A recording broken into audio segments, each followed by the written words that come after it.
Ray, obviously the end of the homestand here in Las Vegas. Right. Another nice night. Just what was it like from your point of view the whole night? Yeah, I thought everybody came to fight. Well, when I say everybody, there was one fight where I felt, I had to have a few words with these two guys because, and I don't really want to name them, but I'm like, I pay you guys to fight. It's called a fight game. And when people tune in, they want to see a fight. They don't want to see guys dancing around in the cage, you know what I mean? And so that was the only fight that I was a little bit disappointed about. But outside of that, I thought everybody brought the fight tonight. It was good. The Sadabu ended the night with a finish, which I think we did. I think we had 5 finishes tonight. So all in all, it was good. The showcase fight was also a good fight. Those two came out, and I knew that was going to be a good match, but I didn't realize that they were going to come out and just really, stand and go toe-to-toe. But so all in all, I thought it was a great night. I'm a little bit sad that now I got to travel again because the first round, Tanya and I have to travel again. But again, like I said, I thought all in all was a great night. To talk about the tournament a little bit, obviously Magomed, Sadabu performed well, got finishes in their fights. Right. I mean, just going forward, how do you even begin to match these guys who are all performing well, and now you've got a very big job jockeying for positions? Right, exactly. In most cases, the way the matchups are done, it's I want to say at least 99%, it's winners versus losers, right? And every now and then it depends on, how the other two wins, that kind of stuff. Then we would match up a winner and a winner. But it really shouldn't be that hard because, again, the names that you just mentioned, Sadabu, Umlatov, Magomed, and so on, those guys all finished fights. And I think tonight it kind of showed, it was obvious who is leading that, that division. In the lightweights, we had, for example, a couple of guys fell out. Actually, the same also with the welterweight. Magomed Kidimov ended up fighting an alternate due to Abdulaziz being hurt. And so he'll be back in the second round. But, as well as Don Madge, he was also supposed to fight. But I think in terms of the matchups, it shouldn't be that difficult to kind of place it. And I mean, now the losers really have to, step up and bring the A game. Otherwise, they're not making the playoffs. Final question. Obviously, the Shane Burgos fight. Fans kind of let you know how they felt about it. However, still an exciting guy. The race isn't over for him. Where do you feel like you guys are going to go next in terms of matching him up? That fight, I was actually quite, if anything, I was impressed with OAM, with Olivier, because I expected Olivier to come out and then go bing, bing, bing, shoot, bing, bing, bing, shoot, like right throughout. But he came out and, he displayed, obviously, that he could stand and, go to toe with him at times, which was impressive. He was landing jabs as well, uppercuts here and there. So, yeah, I think he impressed me the most tonight in terms of how he fought that fight. Of course, second and third round, again, he was standing with him and then led to his takedowns and whatnot. But, yeah, no, Shane, we got to, I think it's just matching him up with another fighter that's willing to stand with him. And we'll go from there. But we'll just have to wait and see once I sit down with the team and, and look at the matchups and see where we go. Right. Earlier today, OAN, talked about, the champions being the 3 UFC signees. What does that tell you when it comes to, the kind of talent PFL has to offer here? Oh, it just tells us that, listen, like I said last week, we have some great fighters. The UFC has some great fighters.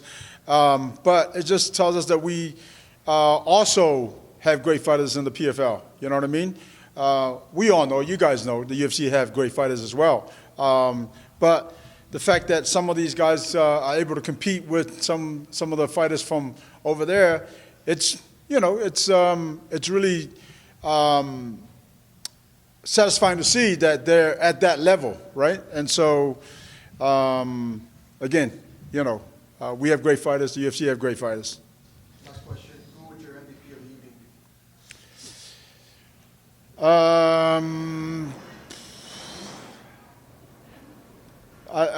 be? Well, that's a tough one. It might go to the fight that I think that kind of stood out the most was actually the showcase fight where they just stood and banged.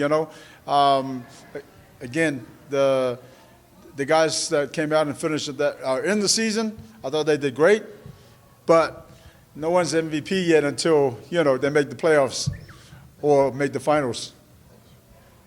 What's up, Brian? I had the pleasure of speaking to Sadiq earlier this week before this fight. He attributes so much to success to you. He said he's looked up to you since a teenager. He's worked with you all these years. It's been a pleasure. What does it mean to you to hear and receive such praise from one of the best fighters in your promotion? I don't know how to put it. It's humbling because I've been in the game a long time, and then to find out that Sadabu has watched my career come up as he was coming up the ranks, and then see him become a world champion himself. It's really exciting to see someone like that, because Sadabu is not only just a humble champion, but he's just a nice guy. He's kind. I think that's probably the thing that stands out the most for me, is that he's just a humble gentleman, and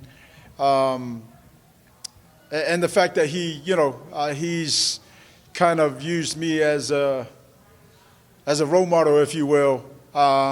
It's humbling to me. So, and it's, again, my job is to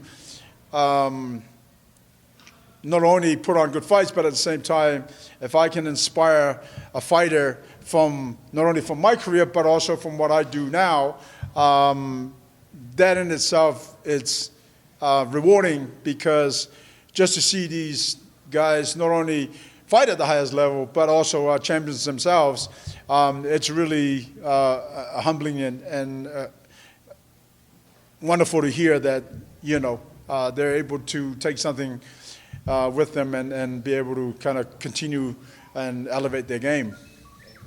Thank you. Last week you told me that you're in the talks with the team to try to bring a championship home. Are talks gotten any closer with that, or is this something far away besides? As in Vegas? Yeah. Well, I just want to, how do I put this? All I'm saying, let me put it like this. Australia and New Zealand, we're coming. That's all I'm going to say about that. In these past 3 weeks of this base residency, there was many great events and great performances. Which one out of all 3 weeks did you stood out to you? That's a good question. I thought every show had its own element, and there were fighters that stood out amazingly tonight, and right throughout the first round of the season. But if I had to choose which one it was, it would have to be tonight. Ray, let me piggyback off of Harold's question. With this new venue, with the whole the Hard Rock National Right. How has the experience been? Is it something you'll come back to? Yeah, no, absolutely. They've been absolutely wonderful to deal with. And of course the venue, there's not a bad seat in the house. So, 100%. Obviously we got to put in dates earlier and see if we can make it work. But yeah, there's something that we want to do obviously every year, is at least come to Vegas for either the first round of the season or the second round of the season, regular season that is, or the playoffs, you know what I mean? So, or even the championship. So it just depends on where our roster is, our dates and whatnot in terms of, finding out what's available and what times and they're available for us to be here. And we kind of got the dessert before the main dish, with the main card Right. coming on. Is this like a one-time thing or something you'll tinker with in the future that gave you results? To be honest with you, if the truth be told, I actually don't like it in this way. I want to see the build up to, the main events and whatnot.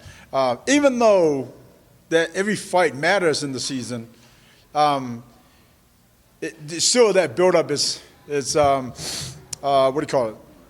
It just has a good feel to it. Does that make sense? Traditional. Yeah, exactly. Traditional. But yeah, if it was up to me, that would be the last time we do that. But, the network is the network, and so we got to go with what we got. Well, that's great that you guys were able to kind of adjust to that. And that says more to the PFL that you can, hey, we're going to fly, we'll make it happen, we'll do what we need. Right. And that's just it. We're team players, and but make sure it doesn't happen too much. Thank you. Last question. Another one for me. Jake Paul's been very vocal about his talks with Nate Diaz, and obviously this fight in boxing when he got confirmed. Could we be seeing Jake Paul versus Nate Diaz in the PFL smart case in the first of this year? That's very possible. Again, Jake has been, like I said, he doesn't post too much of his MMA training, but he does train MMA from time to time. Right now, he's getting ready for that boxing fight. But I think if Jake wins that fight, then he's got to fight Nate in the PFL cage. You know what I mean? So that would be wonderful to see.